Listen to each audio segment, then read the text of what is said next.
अगर राम को अयोध्या वासियों ने ठुकराया है तो राम भी उनको ठुकराएंगे। उनको कैसे हरा दिया जो 90 के दशक की वो शाम, जब लाखों की संख्या में राम भक्तों को, साधु संतों को यहाँ गोलियों से भून दिया था और उन्हीं को जिता दिया। चीन और पाकिस्तान के एजेंट भी यहाँ लगे थे हराने के लिए। निजी स्वार्थ कहीं लग गए होंगे, चंद रुपए दिख गए होंगे। ये अयोध्यावासी भगवान के नहीं हुए तो योगी मोदी के क्या होंगे। भाजपा के राष्ट्रीय अध्यक्ष ने कह दिया था कि आरएसएस की जरूरत अटल जी के समय थी, अब हम बहुत मजबूत हैं।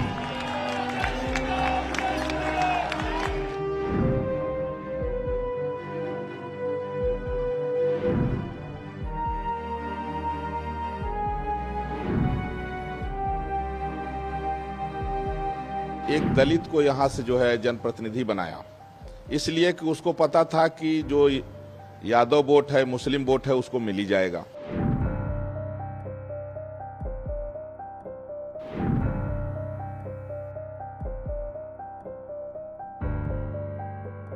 दिसंबर 1992 का वो कालिख जो राम भक्तों ने पूरे देश से आकर अयोध्या में विध्वंस कर दिया था, लेकिन राम मंदिर बनने के उपरांत ये जो कालिख अयोध्या वासियों के मस्तक पर लगा है, ये शायद हजारों हजार वर्ष तक ना ध्वस्त हो और ये जीवन भर हिंदू, अयोध्या का हिंदू अपने मस्तक पर लेकर घूमेगा और नमक हराम की तरह देखा जाएगा।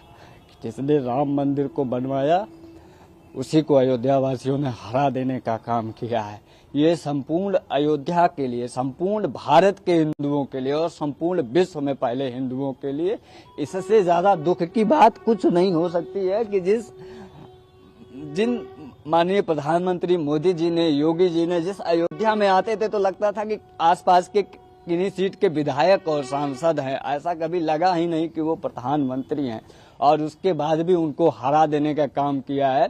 यह कालिख हजारों वर्षों तक चलने वाली है और इसे अयोध्या वासी कभी जो है खत्म नहीं कर सकते हैं। ये बहुत दुखद है और इसको कह पाना कि अयोध्या में क्यों अयोध्या वालों ने भारतीय जनता पार्टी को हरा दिया और उनको कैसे हरा दिया जो 90 के दशक की वो शाम, जब लाखों की संख्या में राम भक्तों को, साधु संतों को यहाँ गोलियों से भून दिया था और उन्हीं को जिता दिया। ये बहुत दुख है। इसको कह पाना, मैं पिछले 2 दिन से मुझे न भोजन हो मुझसे किया जा रहा है, न मुझे नींद आ रही है, मैं बता नहीं पा रहा हूँ कितना कष्ट है। और ये सिर्फ मुझे, एक मात्र मुझे नहीं है बल्कि पूरे देश में हिंदुओं को है। और इसको सोचकर कि अयोध्या में लोगों ने भगवान राम को जो लेकर चलने वाली पार्टी है उसको हरा दिया और भगवान राम के भक्तों का निर्ममता पूर्वक संहार करने वाले रावणों को यहाँ से जिता दिया। अयोध्या को कभी पूरा भारत सहित पूरे सनातन में जो हिंदू है, पूरे विश्व में सनातनी हिंदू है, वो शायद माफ नहीं कर पाएंगे। ये बहुत दुखद है, बहुत दुखद है, बहुत दुर्भाग्यजनक है हिंदुओं के लिए, अयोध्या के हिंदुओं के लिए। ये कालिख कभी खत्म नहीं होने वाली है। ये वही अमर अकंटक कालिख है जो मंथरा के मस्तक पर लगा था, जो माता कैकेयी के मस्तक पे लग गया था, जो अयोध्या वासियों के मस्तक पे लग गया था, जिन्होंने भगवान राम को वनवास दिला दिया, जिन्होंने माता सीता को वनवास दे दिया। ये वो अमर कालिख है, ये वो अकंटक कालिख है जो जब तक राम मंदिर रहेगा तब तक ये कालिख हिंदुओं के मस्तक पर रहेगा कि जिन्होंने भव्य दिव्य राम मंदिर बनवाने का काम किया, 500 वर्षों के कालिख को विध्वंस कर दिया, उन्हीं को इन्होंने हरा दिया। चंद निजी स्वार्थ कहीं लग गए होंगे, चंद रुपए दिख गए होंगे। जिन्होंने यह कहा कि संविधान बदल देगी भारतीय जनता पार्टी, जिस संविधान की बदौलत हमारे प्रभु श्री राम लला भव्य रूप से विराजमान हुए, कुछ जुमलेबाज पार्टियों ने उसी संविधान को ही दांव पे लगा दिया अपनी राजनीति के चक्कर पे, और उन्होंने पूरे देश में ये कहा कि संविधान बदल देगी भारतीय जनता पार्टी। इससे ज्यादा दुखद और क्या होगा। संविधान बदलने की किसी में क्षमता नहीं है। मैं बहुत दुखी हूँ और लगभग 5 लाख वोट जो है तो भाजपा प्रत्याशी लल्लू सिंह को मिला।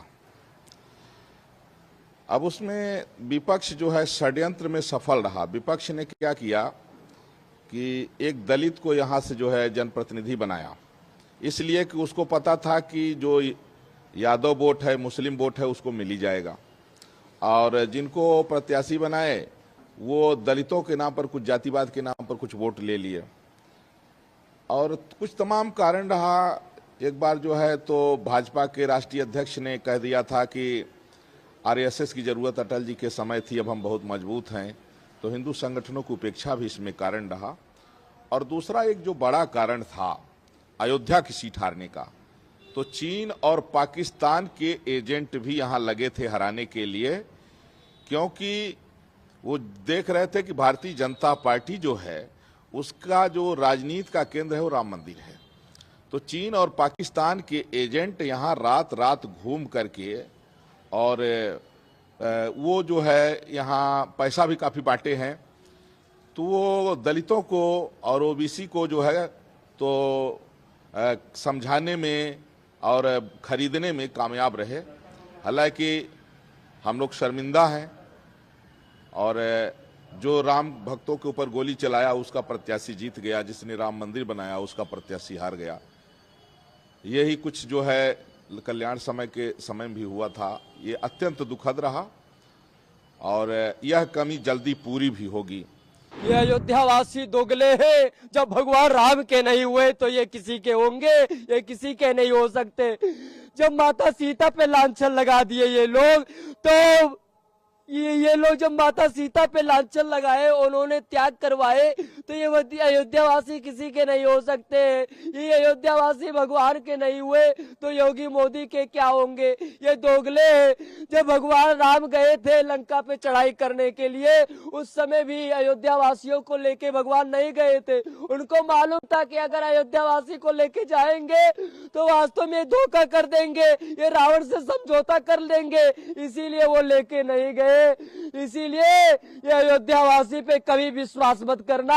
जो राम को लाए थे अब उनको लाए थे, लाएंगे, यही नारा अयोध्यावासी पहले कर रही थी। अब कहाँ गया वो नारा, अब कहाँ गया जो राम को लाए थे। तुम लोगों ने ठुकरा दिया। तुम्हारे लोगों के जीवन पे धिक्कार हो, ऐसे अयोध्यावासी पे धिक्कार हो। और मैं कहना चाहता हूँ कि जो राम को ठुकराता है उसको दुनिया ठुकराती है।